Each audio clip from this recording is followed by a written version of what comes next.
Shalom everyone, Ate once again. For today's video, I want to share you some verbs that you need to learn.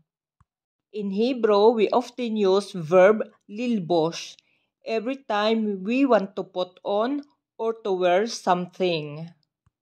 But did you know in Hebrew, there are a specific verb for what you want to wear, like clothes, socks, a tie, belt, shoes, and other things. Okay guys, join me to explore this verb. In the present tense, we have male and female forms. And for the past and future tense, it will be the same for both male and female. Okay guys, bow not kill. To wear clothes, need to use the specific verb lilbosh. Lilbosh is infinitive verb. To wear clothes, lilbos bgadim. Aba ay zokol sa atarot si lilbosh. Ima ay susimla atrot sa lilbosh. Aniloves hulsa livana. Aniloveshet simla aduma. Lavasti hulsa livana. Lavasti simla aduma. Ani ilbash hulsa livana. Ani ilbash simla aduma. To wear or to put on socks, need to use the specific verb ligrob. Ligrob is infinitive verb. To wear socks, ligrov garbaim. Carly, anerotsi ligrov garbaim. Carly, anerotsa ligrov garbaim. Ani gorev garbei koref. Ani gorevet garbei koref. Garavti garbei koref. Ani igrov garbei koref. To wear or to put on hat, need to use the specific verb lachvosh. Lachvos is infinitive verb. To put on hat, lachvos kova. Ham bakuts, anerotse lachvos kova. Ham bakuts, anerotsa lachvos kova. Anik hoves koba shakhor. Anik hoveshet koba shakhor. Havasti kova shakur. Ani ekhvos kova ki hashemes hasaka meod. To wear a tie or necktie, need to use the specific verb laanov. Laanov is infinitive verb. To wear a tie, laanov aniva. Anitsarek laanov aniva. Anitsrika laanov aniva. Hayom ani onev aniva. Hayom ani onevet aniva. Etmol anavti aniva bitse batsahov. Makar yesli pigisyare Schmidt as ani inob aniva. To wear or to put on gloves, need to use the specific verb laatot. Guys, laatot, literally in English, to wrap oneself. In Hebrew, there is another verb, la'atof, means to wrap or to cover. La'atot is infinitive verb.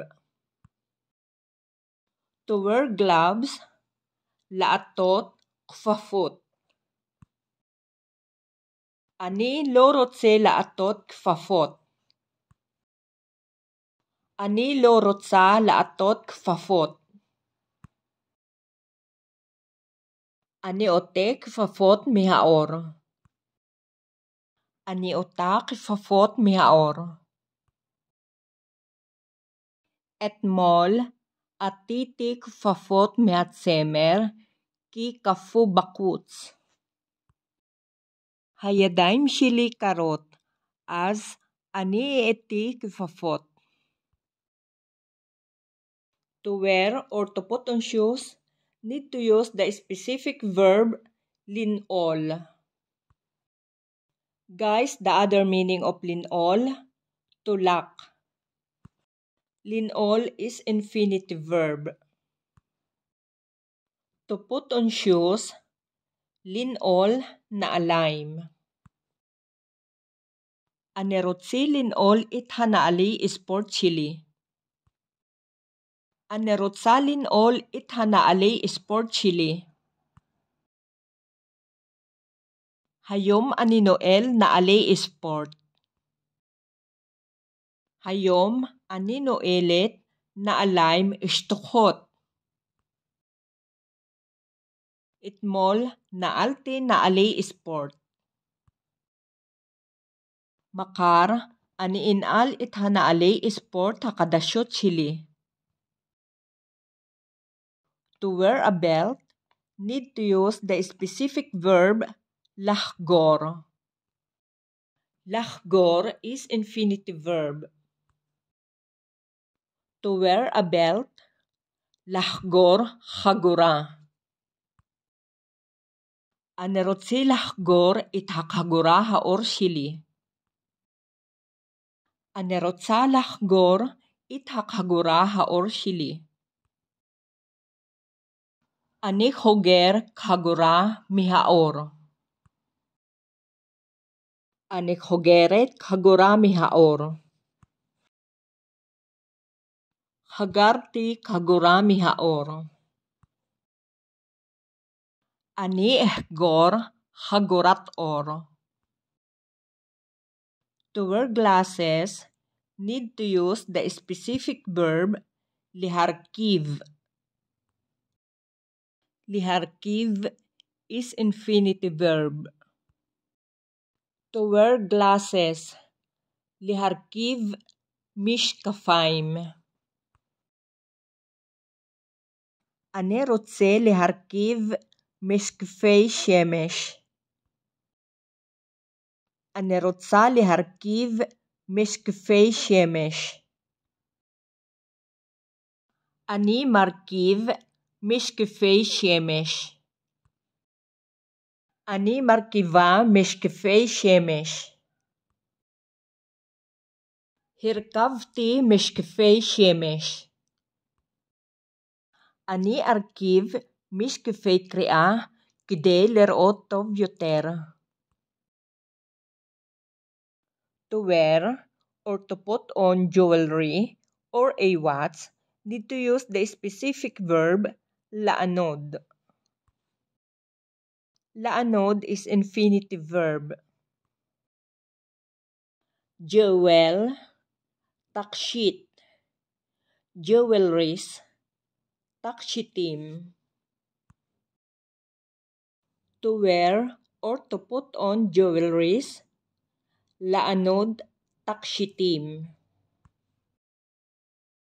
To wear or to put on a watch, לענוד שעון. אני רוצה לענוד את השעון היקר שלי. אני רוצה לענוד את התכשיטים שלי. אני עונד שעון יקר. אני עונדת תכשיטים יקרים. anaditi ithatabaat hanisuin shili. Ani inod siyaon vitakshitim lakhatuna shili. Okay guys, thank you very much for watching. Hope you like this video. And if you like it, please don't forget to like, share, comment, and subscribe. And don't forget to click the notification bell to be updated for upcoming videos. See you next time. Lihit Raot!